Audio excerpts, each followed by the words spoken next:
"You're not invited to Thanksgiving. This is only for family," my dad said, casually scooping mashed potatoes onto his plate, as if I were just another stranger at the door. The rest of the table didn't flinch. Not even a glance. My sister dabbed her lips with a napkin, whispered something to her husband, and smirked. That's when I raised my glass of sparkling cider. Quietly, gracefully. Not a word left my lips. But when the toast was over, I walked out. "My name is Reagan Silvers, I'm 33. And if you think you know how this ends, stay tuned. What do you do when the people who raised you erase you one holiday at a time?" It wasn't sudden the way they exiled me. It started years ago, skipped invites, forgotten birthdays, changed group chats.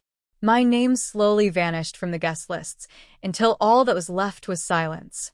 But this time they made it official. At their warm candlelit table, surrounded by laughter and apple pie, I was declared not family. The irony? That very night, their house was kept warm with the $8,600 I quietly wired to their utilities last month. Their November lights? Their cozy fireplace? All funded by the girl not invited. So, as I stepped into the icy air outside, I took a deep breath and pulled out my phone. I opened my banking app, hovered over the payments list, and with a calm, controlled swipe, I started pressing cancel.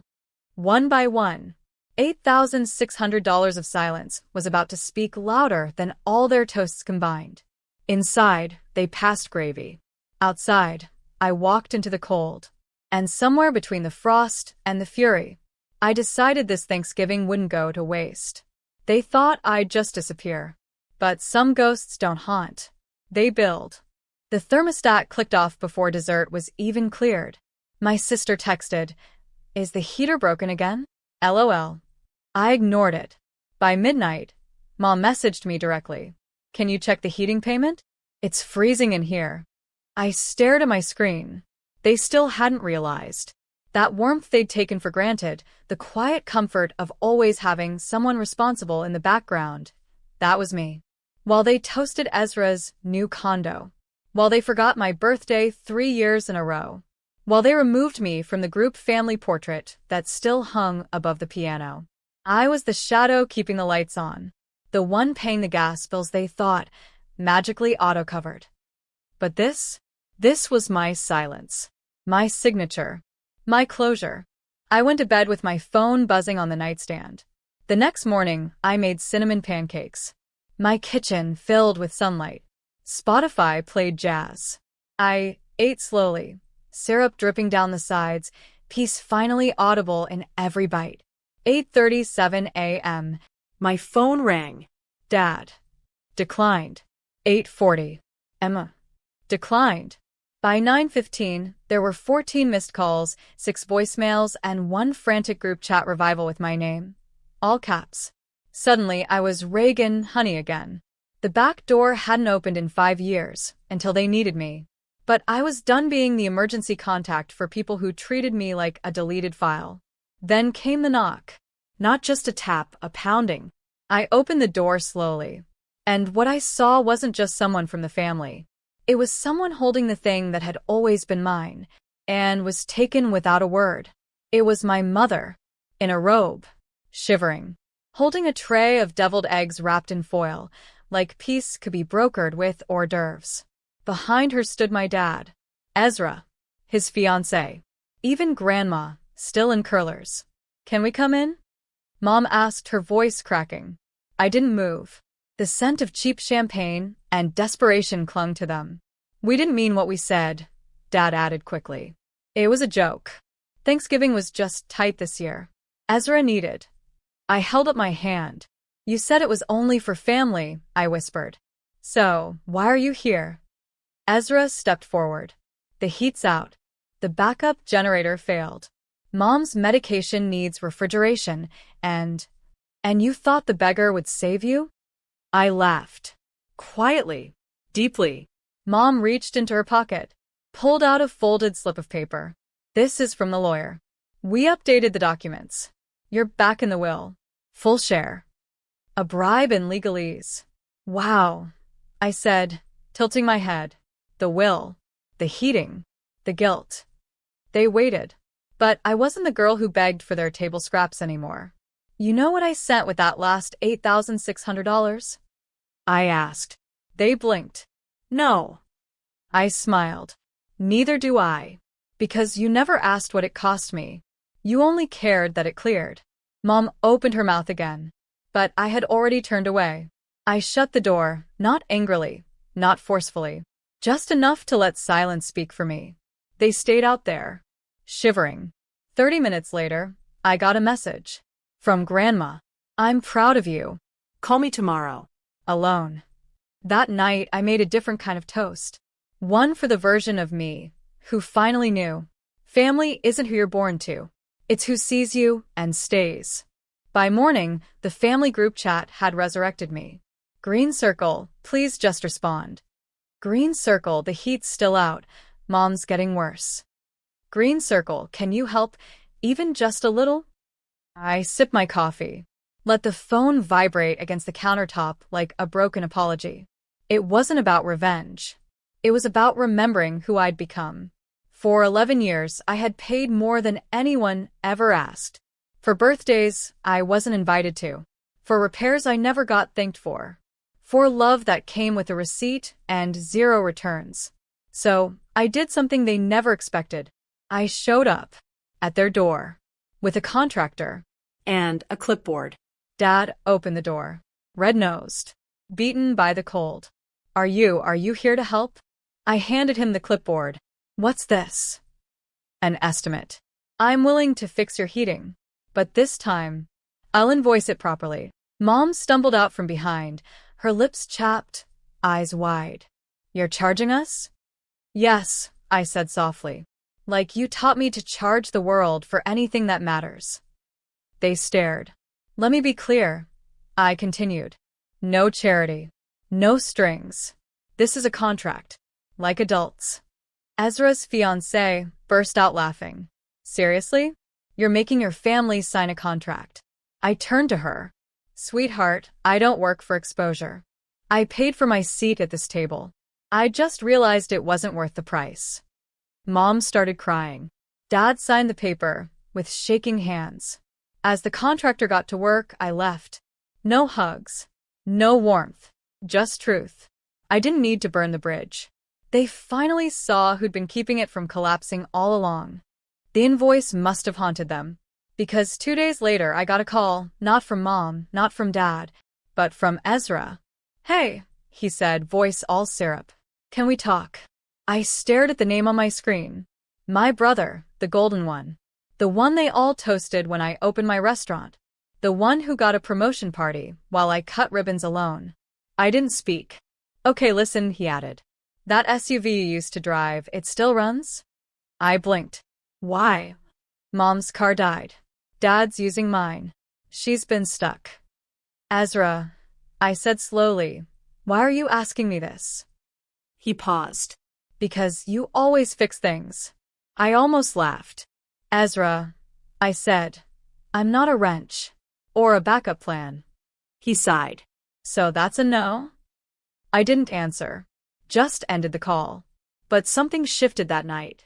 Because Mom texted, we're selling the lake house. We want to repay some of what you've done. I stared at it like a hallucination. Then Dad messaged, I've asked the lawyer to take your name off the loan cosign. It was wrong of us. I sat in silence. No music. No TV. Just the hum of my own worth echoing louder than their apologies. They weren't changing because they understood. They were changing because I stopped cushioning their falls. And that was power. I stood at the window, watching the snow fall outside. For once, it didn't feel cold. For once, I wasn't the outsider pressing my face to the glass. I was the one inside, with the heat fully paid. I didn't reply to Mom's message. I didn't ask about the lake house, or the loan, or Ezra's silence.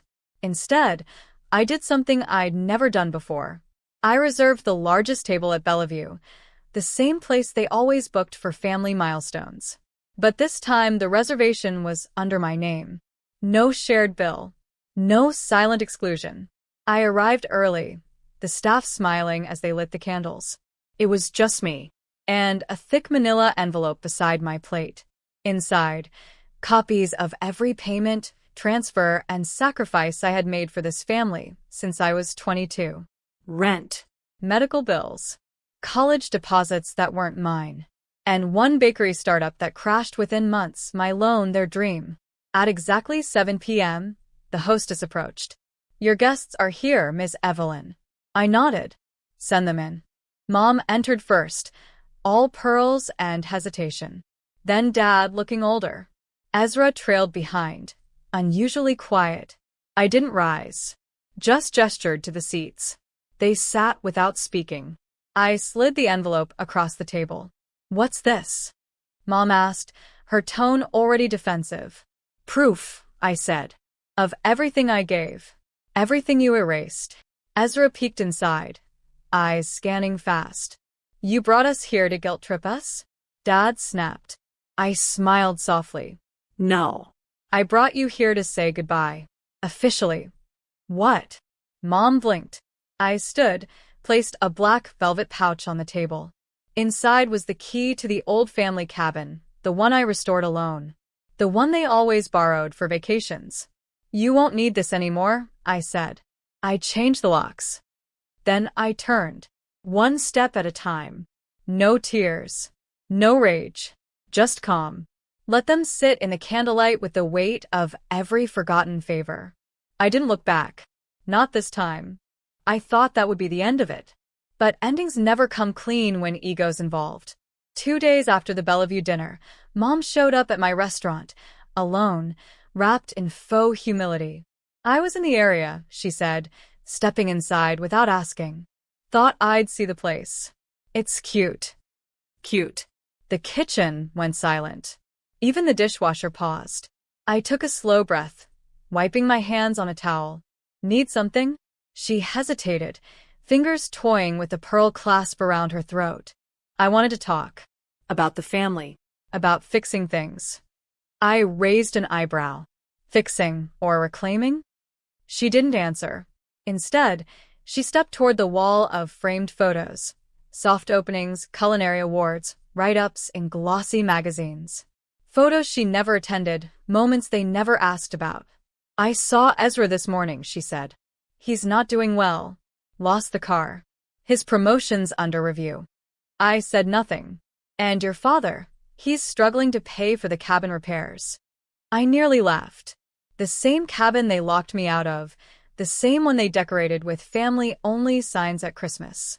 Mom finally turned to face me. "We made mistakes," she admitted. "But family's still family.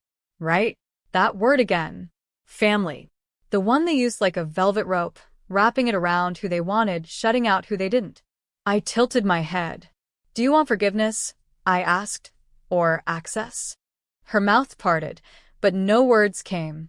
Behind me, my sous chef called out, a soft reminder that orders were piling up.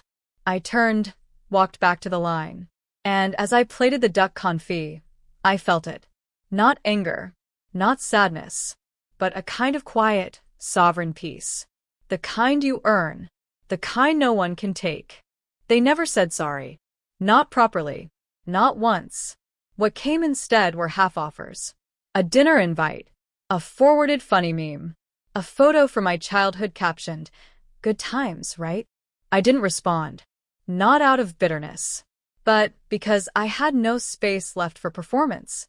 The next holiday came and went. I worked a double shift that day, not because I had to, but because it felt better than sitting at a table where love came with a receipt.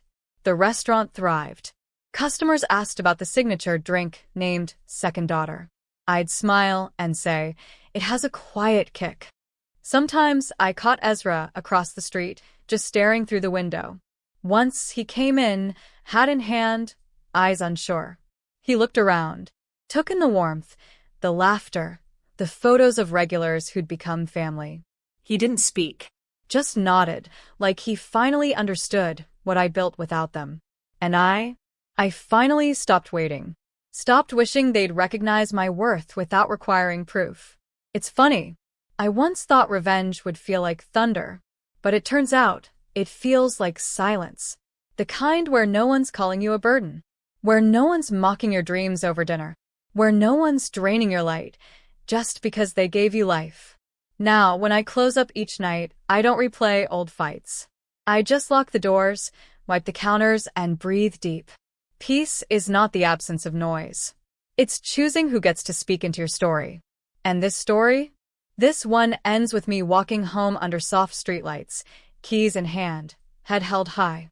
Not broken. Not bitter. Just done.